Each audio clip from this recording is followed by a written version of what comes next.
Bem, Johanan, senhor, vai. tudo bem, sim, Johanan de Rondônia. Eu gostaria de saber o seguinte, a questão da elevar a chama, isso estava se referindo, na realidade, a uma preparação do povo para ter um contato melhor com a Shem, era disso que se referia essa elevação da chama?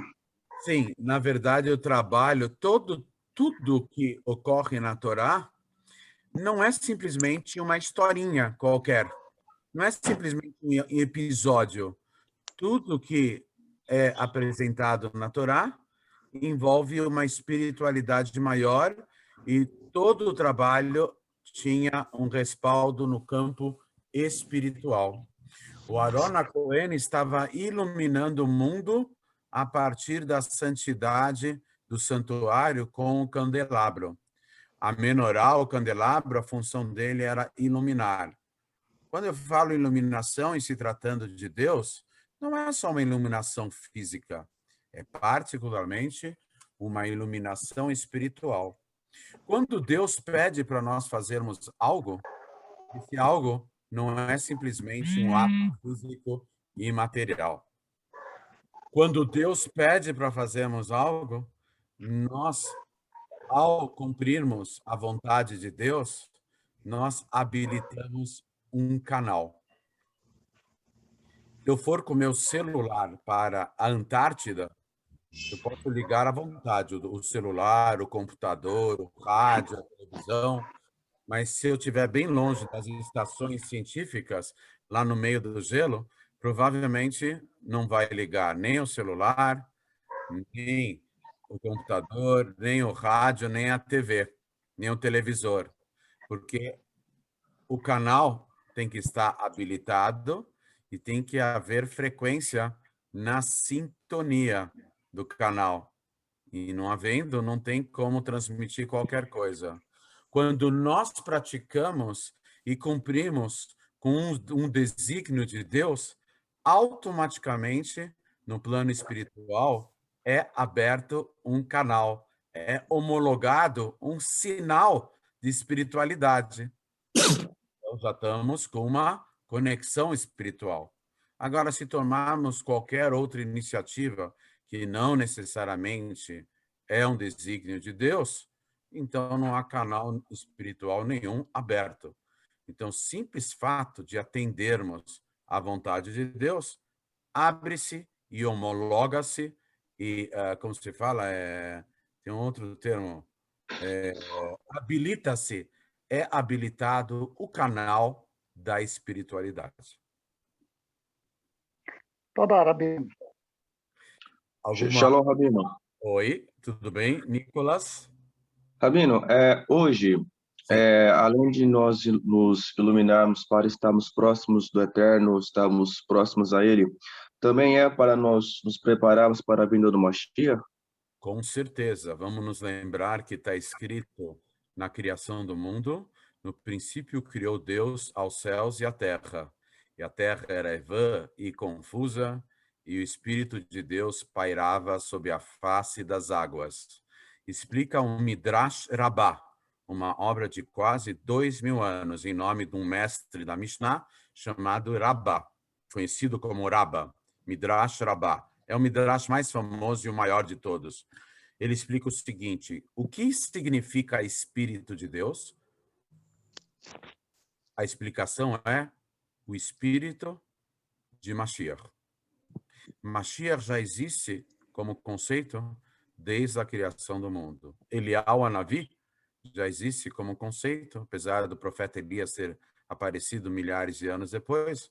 Eliyahu Hanavi já existe como conceito desde a criação do mundo. Os anjos também. Não.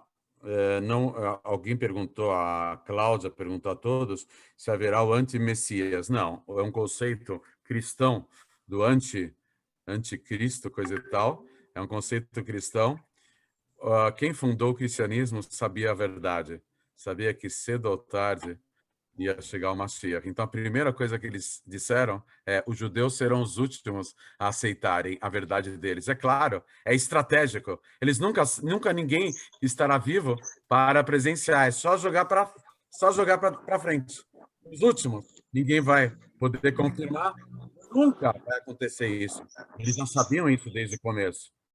E outra coisa, eles sabiam que futuramente vai se revelar o verdadeiro Mashiach, que vai desmascarar qualquer tipo de idolatria e culto à personalidade de qualquer ser humano, inclusive o cristianismo. Então eles falaram o seguinte: olha, tudo bem, vai, a gente vai ser derrotado assim, espetacularmente, mas na hora da derrota, vamos tentar ganhar alguns minutinhos, pelo menos enganar as pessoas de que o verdadeiro Mashiach é o anticristo. Quem é o anticristo? Mashiach. Realmente, ele é contra tudo que é tipo de idolatria, né? Aliás, normalmente eu estou falando aqui em caráter excepcional. Do JC, eu me refiro sempre ao J, Jesus. Mas o C, eu quase nunca falo. Porque Cristo, em grego, significa Mashiach. E se tem uma coisa que o Nazareno não era o Mashiach. Então, os judeus, em geral, os ortodoxos, só se referem ao primeiro nome dele. O segundo nome dele, nós sistematicamente nos recusamos. Porque em grego significa Mashiach, ele não era o Mashiach. Então, na verdade, respondendo à sua pergunta, Nicolas, a ideia de nos prepararmos para o Mashiach significa atendermos ao propósito maior da criação do mundo. Qual que é o propósito maior da criação do mundo? É o Mashiach? De jeito nenhum. Mashiach é o interlocutor, é um emissário, é uma mensageira. Qual que é o propósito maior da criação do mundo? Servirmos ao único Deus e nos conectarmos a Ele, revelado, que se revelará no mundo futuramente. Então, o propósito da criação do mundo é servirmos a Deus. O Mashiach vai ser um líder de carne e osso que vai nos ensinar a humanidade inteira a servir a Deus em todo o coração. Mas não nos enganemos. O propósito maior é servirmos a Deus. Um Deus que não tem cara, não tem semblante, não tem corpo, não é físico, não é material, e mesmo assim haverá de se revelar no mundo. Como será? Eu não sei explicar. Vamos aguardar a qualquer momento e nem vou precisar explicar. Cada um de vocês vai perceber sozinho, individualmente, a revelação de Deus no mundo. Boa noite. Boa noite. Eu vi o Rav Yaakov. Hã? Tudo bem, Francis? Tudo bem, Rav. Obrigado. E o senhor, como é que está? Graças a Deus. Eu vi o Rav Yaakov falar, não só o Rav Yaakov, alguns judeus falarem Sim. que o Egito foi um protótipo da redenção. E a gente sabe que teve uma tribo que parece, pelo que o Rav explicou, que se antecipou. Ele quis forçar a redenção. Eu queria saber qual na era... Verdade, na verdade,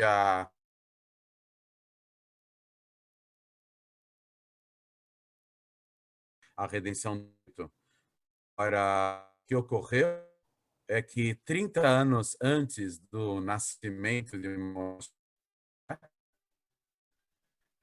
a tribo de Efraim apareceu um picareta, o salvador do povo de Israel. Ele não era coisíssima nenhuma. Aí ele não conseguiu convencer ninguém. Ele convenceu a tribo de Efraim. A tribo de Efraim conseguiu sair do Egito, quase foi dizimada já existia na época os filisteus. Por isso Hashem falou para eles desviarem do caminho mais curto, na travessia do Mar Vermelho, depois eles irem para outro caminho, não para o caminho dos filisteus. Por quê? Porque a tribo de Efraim quase foi dizimada. Voltaram desse confronto pouquíssimos homens, mulheres e crianças. 80% pereceu. Vocês se lembram do episódio que aparece no livro de Ezequiel, Yehezkel, a Navi, o profeta, que ele vai com seus seguidores para um vale e o Vale dos Ossos Secos, ele faz com que haja a ressurreição de uma série de pessoas que estavam naquele vale. Sabem quem eram aqueles mortos? Eram aquelas pessoas que morreram. Ele se transportou até o deserto lá do Sinai, que é bem longe da Babilônia, mas daqueles mortos todos eram os membros da tribo de Efraim, que saíram antes de Moshe nascer e que deu aquele rolo todo. Tudo isso está no Midrash, não está na Torá, mas está no Talmud, no Midrash, etc., nos entrelinhas da Torá. E é interessante que ia falar mais, ia contar mais uma coisa. Esqueci agora. Tem uma discussão entre dois sábios do Talmud. Um pergunta para o outro, mas será que realmente o profeta Ezequiel, ele ressuscitou aquela gente toda lá do Vale dos Ossos Secos? Aí o outro sábio respondeu para o primeiro, eu acho que sim, porque o meu bisavô era um deles. Como que isso vai se dar no futuro, Rafa? Você representa o quê? Como? O que isso representa no futuro? Porque se é um protótipo, a gente tem mais ou menos o que vai acontecer. Sim. Na verdade, a ideia é o seguinte, o êxodo do Egito, os judeus estavam sofrendo muito, e eles estavam totalmente desesperançosos, estavam também envolvidos, contra a vontade deles, em idolatria, porque eles eram escravos idólatras, não tinha como não serem influenciados pelos próprios idólatras. Afinal, eles conviviam 24 horas por dia com os idólatras. Então, eles estavam sofrendo fisicamente, estavam sofrendo espiritualmente. Os únicos que estavam... vamos lembrar que uma tribo não foi escravizada, que era a tribo de Levi. Oficialmente, a tribo de Levi. Extraoficialmente, mais uma, a tribo de Issachar. Issachar também, extraoficialmente, não foi, porque ela ficava estudando o Torá o tempo todo. Então, ela não foi induzida a uma campanha cívica lá do faraó, que acabou envolvendo todo mundo. Exatamente, Yosef. Então, o que aconteceu? De repente, Deus se revelou e tirou o povo de Israel do Egito, de todo aquele sofrimento. E, em questão de segundos, aquele povo que estava totalmente desesperançoso, né? Quando chegou Moshe Rabbeinu para os sábios do Egito, nos sábios judeus lá do Egito, e falou, eu sou o Redentor. Aí sabe o que eles responderam para o Moshe? E eu sou o super-homem. Não acreditaram em Moshe. Falou, eu sou o Redentor. Eles falaram, e eu sou bicicleta. Eles não acreditaram. Era tamanho o sofrimento e tamanho a insensibilidade e a agonia deles, que quando apareceu o Redentor verdadeiro, eles falaram, o quê? Quem é esse aí? Clark Kent? O Superman? Não, ele falou, não, eu não sou o Superman, eu sou o Moshe. Moshe? Quem é Moshe? O Redentor. Quem é Redentor? Eles estavam pirados, os judeus. Eles nem reconheceram na hora Moshe. Levou um tempinho até que eles reconhecessem Moshe. Mas qual que é a ideia? Que quando o Mashiach se revelar, no comecinho, na primeira fase do Mashiach, ele só se revelará para pouco, assim como o rei Davi também é chamado. Dois são chamados de primeiros redentores, e um só é chamado de último redentor. Quem são os dois chamados de primeiros redentores? Moshe e David. Moshe na época dele e David na época dele. E o último redentor é um só, que é o Mashiach. Muito bem. Em questão de um intervalo curtíssimo de tempo, nós vamos acabar, porque já estamos sendo preparados aqui, esse exílio é diferente do Egito. O Egito foi muito pesado, mas foram 210 anos. O povo de Israel está disperso pelos 4 ventos do mundo há quase 2.000 anos. Quase 10 vezes mais o tempo lá do Egito. Então, a preparação aqui é maior e melhor. Nós temos o prazo de 2.000 anos para nos prepararmos para o Mashiach. Então, quando o Mashiach se revelar, nós vamos sair de todo o sofrimento físico, espiritual, de todas as nossas carências, de todos os nossos vazios internos. Nós vamos deixar todos os nossos problemas do dia a dia de lado. ninguém vai mais pensar no Big Brother Brasil, ninguém vai mais pensar no... Ninguém vai mais se lembrar nem de Lula, nem de Bolsonaro. Na verdade, todos os presidentes de todas as nações vão até Jerusalém pelo menos uma vez por ano para render tributos e trazer oferendas no Beit HaMikdash para o único Deus acima de tudo. Mas esse negócio aí de política, STF, tudo isso vai se tornar secundário. A novidade vai ser tão grande, tá? Vamos falar, a gente aprende do aspecto negativo para o aspecto positivo. Nesses últimos 15 meses, 20 meses, a maioria das pessoas não falaram em outra coisa a não ser pandemia, Covid-19, coronavírus, o vírus que afetou a humanidade inteira. Não se fala em outra coisa. Todas as doenças sumiram, todos os outros problemas sumiram, mais nada.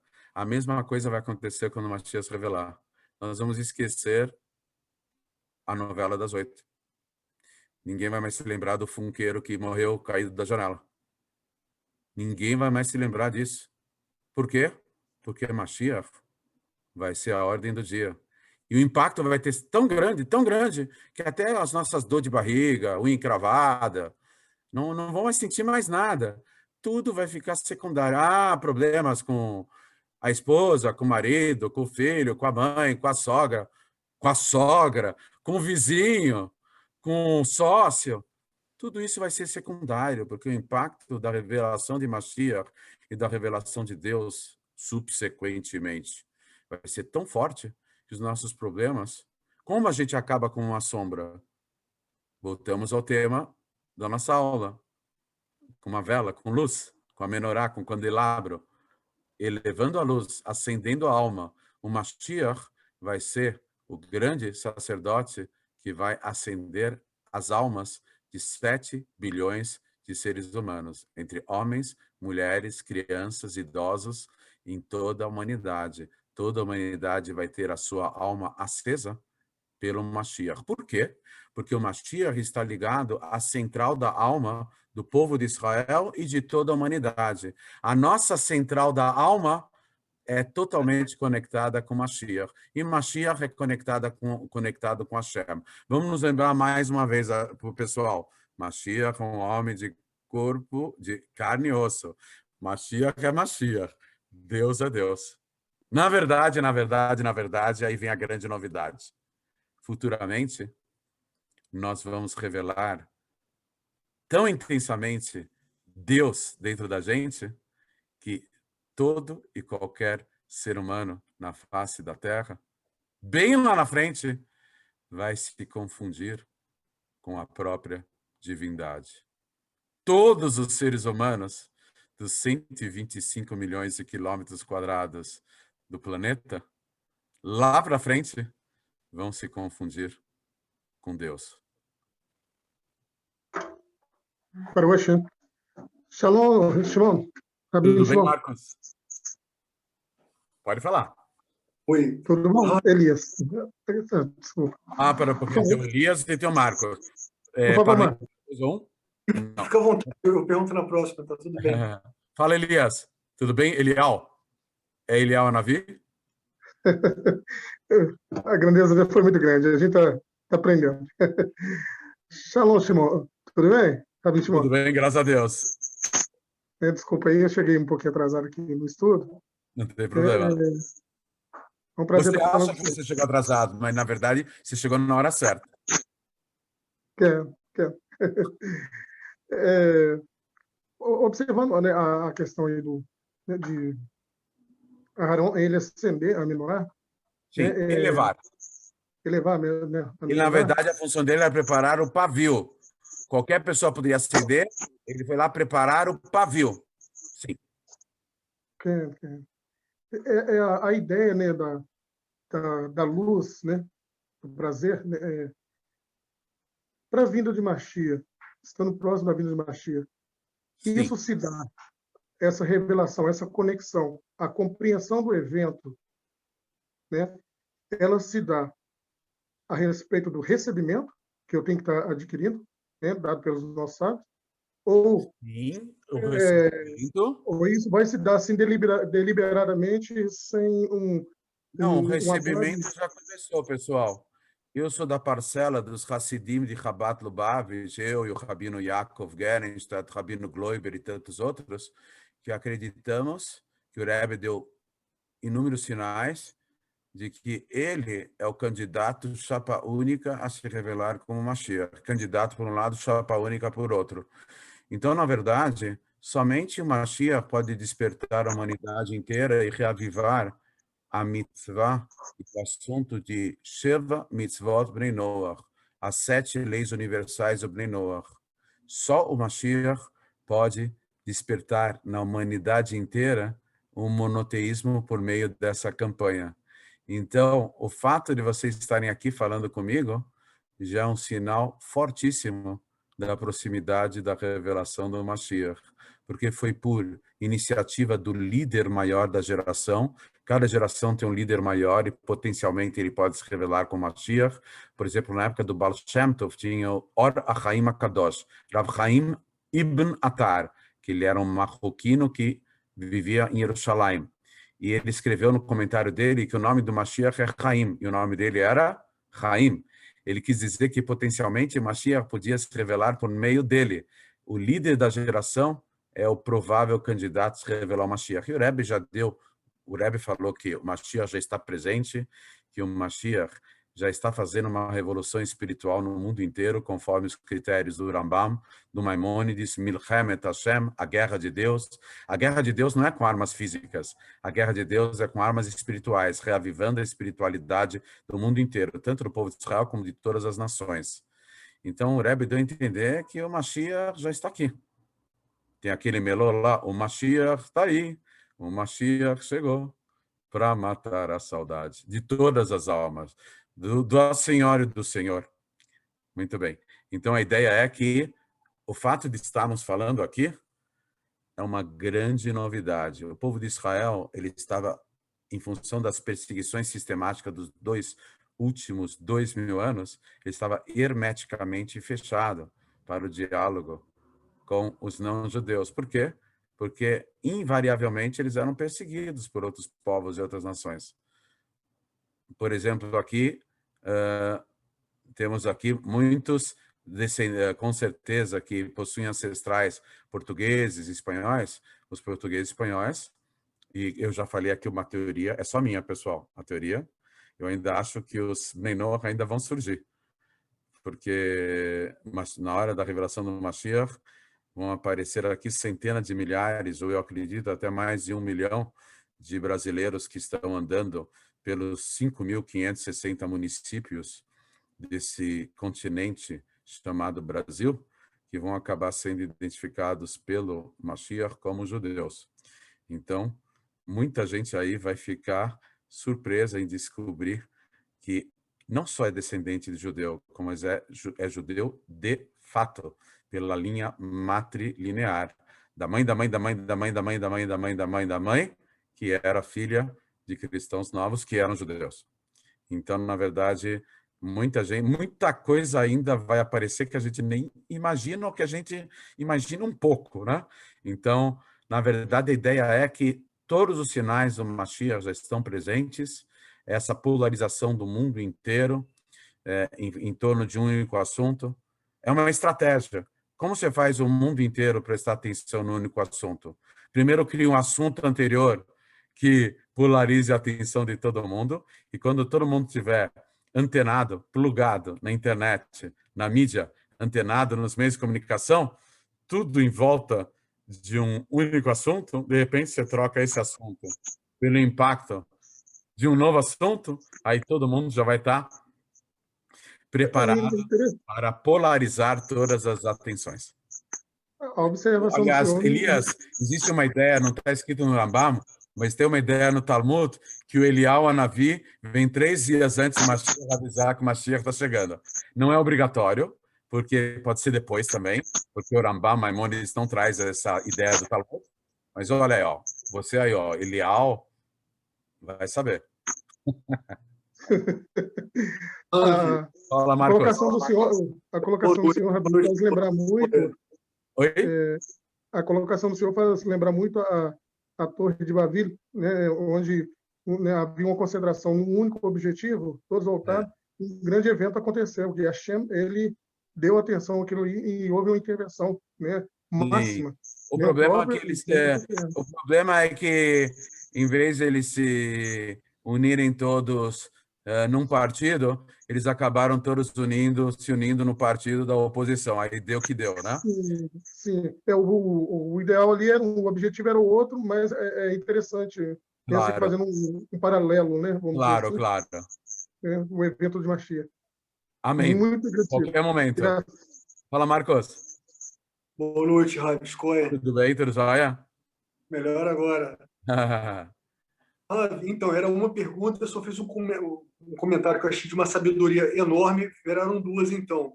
Não é minha, as informações não são minhas, pessoal, é Torá. A gente só está aqui divulgando. Não é nada da minha cabeça, eu só estou na base do repeteco.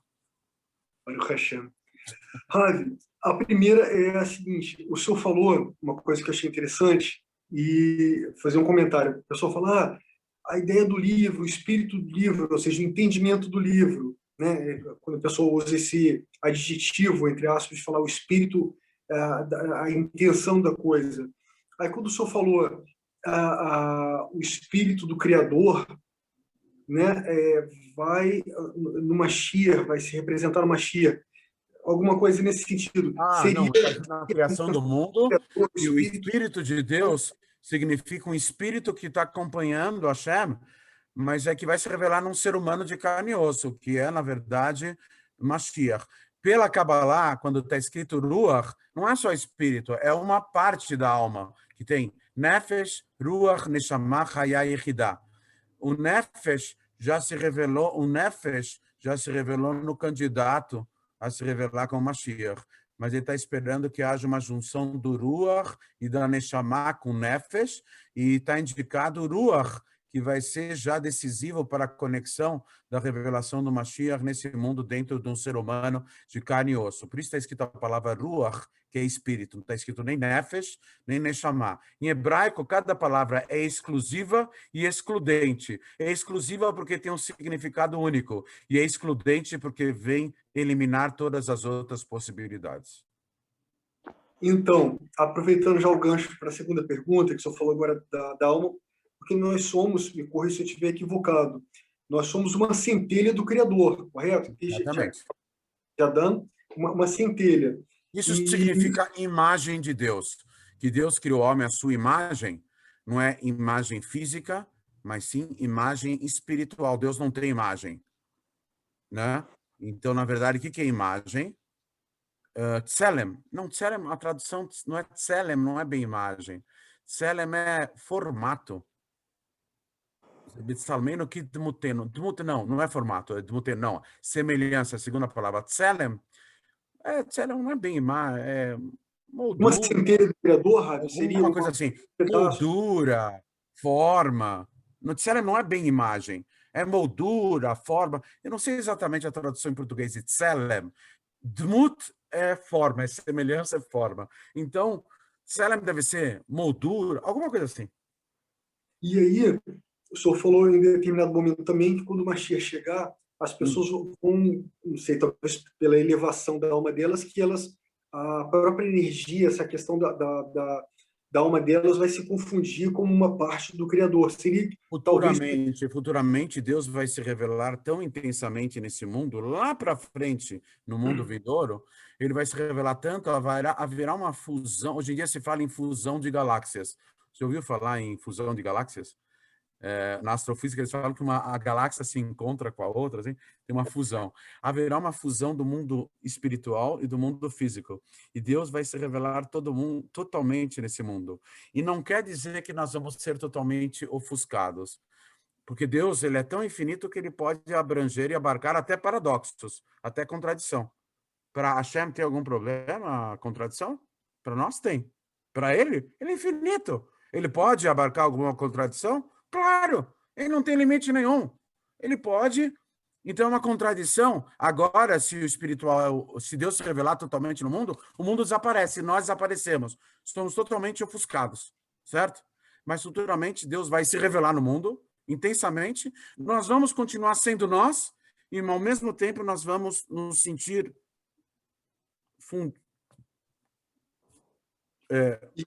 confundidos com Deus. Ravi, Nós então, vamos ser nós e, ao mesmo tempo, nós vamos estar totalmente unificados com Deus. Nós vamos sentir que nós somos também Deus, parte de Deus, e, ao mesmo tempo, vamos sentir que somos nós. Agora, não. Se a Hashem se revelar, a gente desaparece.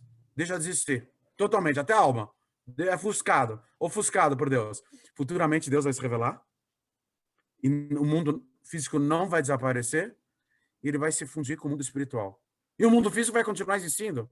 E o mundo espiritual vai continuar existindo. E os dois vão se fundir, continuando existindo. Por quê? Porque Deus não tem limite. Ele pode abarcar e abranger até paradoxos totais.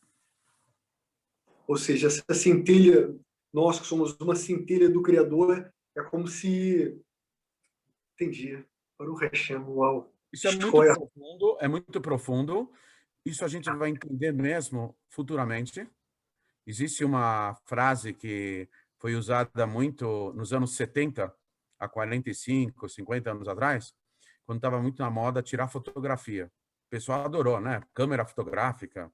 Tinha uma frase lá, não sei o quê, uma ideia na cabeça e uma câmera na mão. O pessoal saía para fotografar o mundo inteiro. Era câmera analógica, não era digital. Aí, pessoal... Aí tinha uma outra frase de mais efeito ainda, que uma imagem vista, uma cena vista, uma imagem de uma fotografia. Uma imagem fala mais do que 1000 palavras. Futuramente, nós não vamos precisar explicar nada, porque quando a gente vir tudo, absolutamente tudo vai ser esclarecido. Não haverá a necessidade de nenhuma explicação. Isso já acontece, por exemplo, com a alma quando sai do corpo. A alma, quando sai do corpo, no falecimento e vai para o mundo espiritual, chega um momento que não tem mais respostas para nada. Por que não tem mais respostas para nada? Muito simples. O Criador melhor. Não tem mais resposta para nada porque não existem perguntas. As respostas só existem quando as perguntas existem. Mas quando tudo é tão claro, não existe nem perguntas, e muito menos resposta. Não precisa de resposta, não precisa de pergunta. Tudo é muito claro. Então, quando Deus se revelar no mundo, tudo vai ser tão claro, que a gente não vai precisar de muita explicação. A gente vai entender as coisas instantaneamente. Baruch Hashem. Corre, Ravi, toda era banda. Obrigado. Mais alguma pergunta, pessoal? Eu estou estranhando o Gabriel aí muito quietinho, Gabriel. Aí, Ravi, chamou o Renato Sachs, apareceu aí pra gente. Ele saiu da Estivá, estava na Estivá lá com o pessoal lá do Ravi Discípulo. Saiu para dar um oi para você aí, Ravi Shimon. Quem é? O Renato Sachs. Ele tá por aí? Cadê ele? Ele estava no estudo da Estivá lá. Tá aqui. Oi, Renato, tudo bem? Fala, Rafa, tudo bom, querido? Tudo jóia, graças a Deus. Falou, que bom que pude ainda pegar o finalzinho, né? Eu peguei um pouquinho, na verdade, eu vi o senhor falando sobre a parte lá da menorá, eu peguei um pouquinho, mas não deu para assistir, depois eu estou assistindo agora. Não tem problema, está sendo gravado, depois vocês vêm de novo. Mais alguma pergunta, bem, pessoal? E o Gabriel, está muito quieto, estou estranhando. Está com problema de conexão. Ora bem, deixa eu fazer uma pergunta para o senhor aí, responder. Fala. Fala, Gabriel. Tá o Rondônia aqui. Quem que é o administrador do grupo do senhor para me botar aí? Porque eu pego de outro grupo, às vezes ele não traz o link, eu fico sem assistir a aula. Eu não sei quem administra o grupo de Rondônia. Eu sei que eu conheço meia dúzia de Brenor de Rondônia. Oi, Rabino. Fala, Gabriel, tudo bem? Todos vão precisar. Eu estou com saudades das suas perguntas. Obrigado. Todos vão precisar morrer na época de Mashiach ou não vai precisar? Não. A partir do momento da revelação de Mashiach, absolutamente mais ninguém vai falecer. Isso é uma promessa do Rebbe de Lubavitch. A partir do momento da revelação do Mashiach, ninguém mais vai perecer, ninguém vai mais morrer. Rabino, mais outra pergunta. O que é um herege? Um herege? Um herege é um futuro crente em Deus. Um herege é uma pessoa que futuramente acreditará em Deus. É só isso. Rabino, mais outra pergunta. Sim. Levi, no caso, tinha 3 partes, Querad, Gershom... Sim, os 3 filhos de Levi, Querhat, Gershom e Merari. Sim. Depois que o templo foi construído, antes do templo, eles tinham as funções deles, de carregar e transportar as coisas. O templo portátil, que era o Mishkan, o santuário, o tabernáculo no deserto. Ele era montável e desmontável, por isso que os levitas ficavam carregando. Com o tempo, eles perderam a função? Com o tempo Não, os levitas eles adquiriram outra função. Lá dentro do Beit HaMikdash, eles eram músicos, eram instrumentistas. Havia dentro do templo sagrado em Jerusalém, no Beit HaMikdash, havia uma verdadeira orquestra. Aqueles degraus lá, o rei David fala Cântico dos Degraus. Eram 15 degraus, enormes, circulares. Não sei se eram circulares, não, eram retos, degraus. E o rei David, ele fez o Cântico dos Degraus porque ele foi inspirado por Deus, porque ele sabia que na época do seu filho, o rei Salomão, lá no templo sagrado, os Levim iriam cantar nos degraus. Então havia vários instrumentos, vários que são lembrados nos Salmos, principalmente no Salmo 150. O último, os vários instrumentos, o Levim tinha uma verdadeira orquestra, e dependendo do evento que estava ocorrendo no Beit HaMikdash, era acompanhado, dependendo qual, pela orquestra dos Levim. Eles tinham outras funções também. Obrigado, Rabino. Imagine, eu que agradeço a oportunidade. Alguém quer fazer uma pergunta? O Mashiach pode vir de uma pessoa que, vamos dizer, teria que estar vivo, ou ele pode ser uma pessoa que já faleceu e voltar? Então, na verdade, é uma excelente pergunta. Se for uma pessoa que faleceu, então os cristãos vão ficar todos atiçados, né? Na verdade, está escrito que Bar Kokhba, na época do Rabi Akiva promoveu Bar Kokhba como candidato a se revelar como Mashiach. E ninguém se opôs ao Rabi Akiva, que foi o maior rabino dos últimos 2000 anos, mas Bar Kokhba foi assassinado. O Mashiach pode vir a ressuscitar, como está escrito no Masechet Sanedrin. No volume de Sanedrin, o Talmud fala, se o Mashiach for dos vivos, é fulano de tal, e se for dos falecidos, é o profeta, o vidente Daniel. Então pode também vir de um falecido, que vai ser a grande revelação dele, mas tem que ser um líder do povo de Israel. Não pode ser qualquer picareta que tenha a pretensão de se apresentar como tal. O Mashiach